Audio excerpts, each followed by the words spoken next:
தலை சுடுகாட்டில் போய் பிரியாணி சாப்பிடுங்க தலை. அரே பகவான், என்னடா இந்த கமெண்ட் இன்னும் வரேன்னு பார்த்தேன். ஒருவேளை வந்துருச்சு. சிறப்பாக செஞ்சிடலாம். கேட்ட பார்த்தாலே பயமா இருக்கு. இப்போ வந்து பார்த்தீங்கன்னா பிரியாணி வாங்கிட்டோம். மணி வந்து 12:24. மணி ஒரு எட்டு தானே. அப்படியே உட்காந்துக்கோங்க, நீங்களும் ஜாலியாக உட்காந்துக்கோங்க.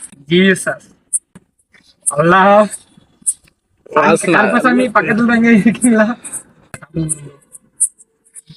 அறிந்து அறியாமல் தெரிந்து தெரியாம தவத்தை மெண்டித்து ஆண்டு வரை ஒரு 5 நிமிஷம் பக்கத்துல உட்காந்துன்னா அரை மணி நேரத்தில் சாப்பிட்டு கிளம்பிடுவேன்.